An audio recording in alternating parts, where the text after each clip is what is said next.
Good morning, Facebook community. Good morning, Periscope community. Good morning, Pam. This is kind of weird, getting used to working with two cameras.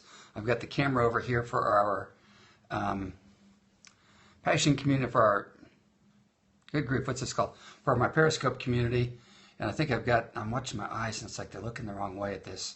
And then over here we got the Facebook community. So anyway, good morning everybody. Welcome. Good morning, Pam. Welcome to our call this morning. We'll jump in. Good morning, Rhonda. Thanks for being with us. I put the camera in a different orientation. I think that's what's making me look at the camera different. Good morning, Al. Al, it's great to have you on the call this morning. So for everybody joining us on Facebook, we actually run this call on Periscope and we broadcast it live on Facebook so people can join there. Good morning, Marianne. And my name is Forrest Townsley. If you don't know me, if you're just coming on for the first time, I am the founder and the creating voice. Hey, DJ, welcome to the Facebook community this morning. So anyway, the purpose of this call is to bring voice to your voice. What's passionate in me is helping people discover who they are, what's in them, and then bringing voice to the voice that's in you as you discover and you live the passions that really matter to you. And I think I do this because that's what matters to me. You know, it's learning to discover my voice, the season I'm in, and actually connecting to the authentic passions that I have. And so sharing that with you and creating a community around people who are interested in that. Good morning, Deborah. Great to have you on the call. So I just want to do one quick follow-up thought to yesterday. Yesterday we were talking about values, and I realized that there was one piece I left out. The number one reason why having clarity on your values matters is it makes it really simple to know what to say yes to and what to say no to. See, when we know what is driving our values, then when we look at an opportunity or somebody comes to you with a business or let's do this or let's do that, you can very quickly say, does that line up with my core values? And so values allow you to simplify your decision-making process. Values they just start to make life simple. And so when you're wrestling with choices and challenges, you go, does this line up with what really matters to me? Because if it doesn't line up with what matters to me, then the obvious choice is to say no to that. So that's the clarification on the values piece. So today I want to talk about passion versus discipline. One of the challenges I've had has been, throughout my entire life, has been bringing discipline to what I do and how I do it. For example, you've heard me all talking about trying to create this hourly discipline. So I have a timer here. I have this little timer, and the goal is to set the timer to go off every hour, and that hour reminds me at the top of the hour to stop and take a break, to breathe, to just have a little quick prayer time to connect with the Lord and what He's called me to do. Good morning, McCare. Welcome to the Facebook side of our community. And so you would think it would be really easy just to hit this button and have it go off every hour. It's like a discipline. And yet the tendency is to not do that. So yesterday, every time it went off, I just went and turned it on. I thought, I'm going to start creating the discipline to just turn this on and off. Even if I do or don't do what I'm supposed to do each hour, I'm going to learn to hit the button. So that was kind of a breakthrough. But then this morning, so that's a discipline focus. So this morning I'm reading through Graham Cook on Facebook. I love reading Graham's stuff in the morning. And he had a piece on passion versus discipline. And he said so many times we ask God to give us discipline. We use that phrase, I'm trying to learn how to do this. I'm trying to create a habit. I want to do this. I want to do that. I'm trying. And so we try to create the discipline of turning the clock on. We try to create the discipline of exercise. We try to create the discipline of whatever you're working on. And what Graham reminded me in a very simple post this morning was that what we really need to be asking God for is not the discipline for prayer time, not the discipline for worship time, not the discipline to read our Bible, not the discipline for our exercise. Hey, Molly, welcome to the call this morning. We need to be asking God for the passion for our prayer time, asking God for the passion to pursue what's in our hearts, asking God for the passion to pursue our voice, our destiny, our purpose. Because as we connect with the passion and the passion is released within us, then guess what? The discipline, there it is right there, okay, different cameras. The discipline begins to fall in place. Hey, tribe is a great word. Thank you for doing that, Rhonda. Good morning, tribe. Yes. So I'm thinking about this discipline and passion piece, and I realized that the places in my life where I got off track was I thought I was pursuing a passion, but what I was really doing was pursuing somebody else's passion. In other words, there were times when I simply followed my father's passions, or I got married to Cheryl and I began to follow her passions. My passion was teaching school, but somebody introduced me to a network marketing company. My first network marketing company is called A.L. Williams. Great company. They did some amazing things. But what happened was I got hooked on the passion of the owner of the company. I got hooked on the passion of pursuing his passion. But the problem was it wasn't my passion. I began to pursue this passion for getting rich and making money.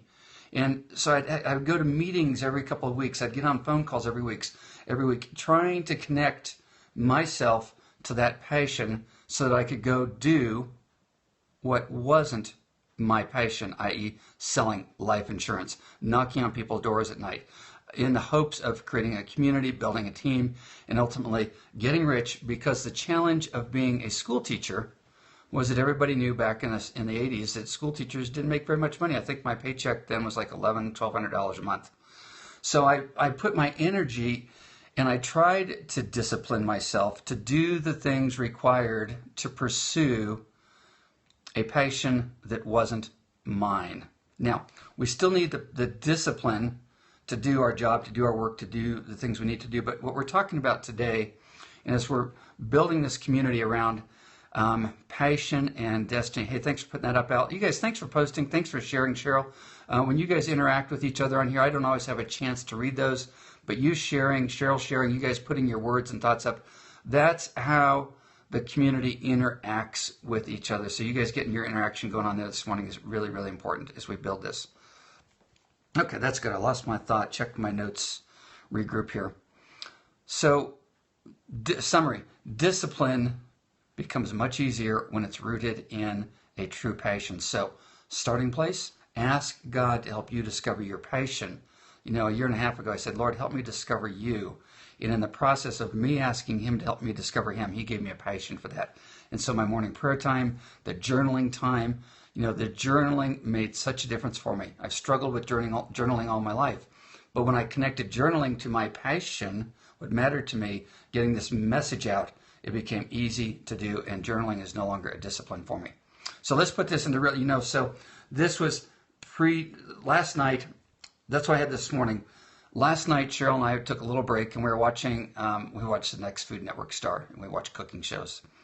And sometimes it bothers me, we're watching cooking shows, and I'm thinking, we should be in the kitchen being passionate about our own food instead of watching somebody else be passionate about their food. But anyway, so we're watching the next Food Network star, and there's a bunch of people that didn't make it before, so they've brought back a bunch of, I almost did well on Food Network star, and they're putting them all together to go again.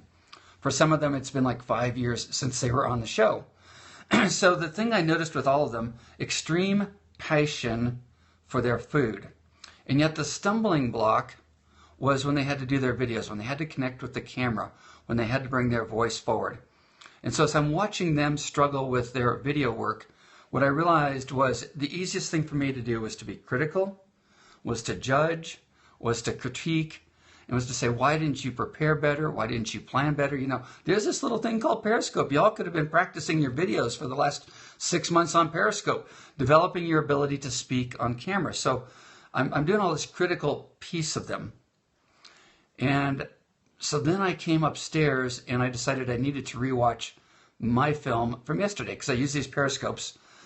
These are a tool for me. The community is a tool. I'm using these as a way to develop a skill set to bring out what's in me. And then the blessing is I get to share it with y'all, and this journey is hopefully connecting, not hopefully, but this journey is connecting with something in you guys that's calling out your passion and a desire to do the things that are going to be required for you to take the next step to pursue yourselves.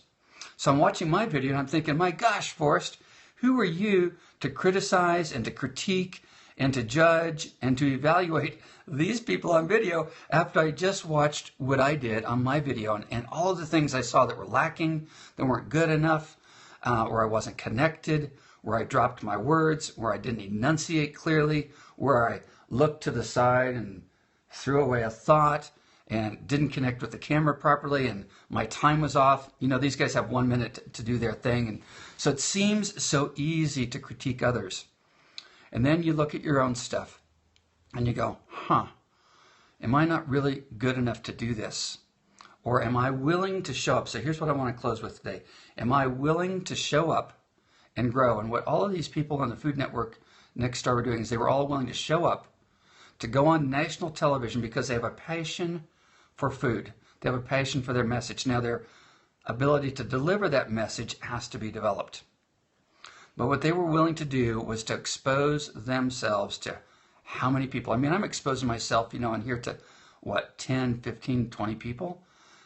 They're exposing themselves to the whole country, and everybody's sitting there criticizing them. But what I realized is that they all want it bad enough. What's in them, they want it bad enough. They want that spot to be the next Food Network star. They want it bad enough to put it all on the line, to screw up on the camera, to make the mistakes, to be criticized, to be judged. They're willing to show up because what's in them needs to come out. So my question to you guys today, so that's what started me on this journey, was there's something in me, and I'm still discovering what that something is. I wish it was as clear and simple as being a great musician or being a great chef. I've spent the last 2 years with, you all see my whiteboard, 12 feet of whiteboard, 12 by 8 foot whiteboard, writing and developing and discovering what's in me, using my journal, and now using this time to discover my voice. But the reason for that is that there's something in me that has to come out, and there's this discovery process that I'm in to bring that out. And I know that within each of you on this call this morning, there's something in you. There's a passion, there's a purpose, there's a destiny, but it needs a voice. It needs a voice. And so just like these kids on the next Food Network star, willing to put it all on the line, willing to put their food out there, their heart out there, their voice out there, their message out there, to know that they fell short, but they still show up because it's in them and they want to bring it out. So I just want to encourage you guys today. What's in you? What's desperately wanting to come out? What's that little seed that's just sitting in that acorn, just got to break through and bring life to itself? What's in you so much that you're willing to take that next step? For me, it was very clear that the Lord said, Forrest, you need to start doing videos. And the purpose of these videos, it turns out, isn't to archive amazing video footage. The purpose is to begin to develop a skill for this next season of my life. So what's in you? What's the next step? What's the next one thing that you know that you need to do to begin to bring life to that thing in you that matters? And then show up and realize you're going to be criticized, you're going to be judged, you're going to be critiqued, you're going to have a bunch of bumps and bruises. But yes, Deborah, the key is to ask God for His passion. His passion for you, we all know that's there. We know that God's passion for us is there. But asking Him for us to understand His passion for us, and then out of that passion, discovering our passion, bringing voice to it, connecting with your community, making a difference in your world. And if you poke around on Periscope and you poke around on Facebook, you're going to see so many people trying to do that. Different tribes, different communities, everything from stupid and obscene. I mean, I was looking at some Periscope stuff. There's a lot of junk on there. But there's some amazing stuff. There's some people that don't have much of a voice, but they have a heart and a passion. There are so many people with a desire to bring out what's in them. The desire of this community is to help you develop that voice. Thank you, Beatrice. Thank you for sharing that. Hey, Steve, welcome to the call this morning. So there's something in you, but guys, we've got to develop it. Ask God for the passion, and out of the passion will come the discipline. The reverse is trying to ask for the discipline without the passion. If you just set the clock, if you just set the timer, and you have no passion for it, then the discipline is going to be just another bump on the road. So, hey, that's this morning's call. Thank you for spending 15 minutes with me this morning. I'll be curious to watch the videos. I got a feeling the cameras didn't work well for me this morning, but thank you all for being a part of this community. I hope it blessed you. I hope it made a difference for you, and I want you to know that you guys matter to me, and I pray for you, and I thank you for being a part of my day. So have a great day, and I'll talk to you tomorrow. Goodbye.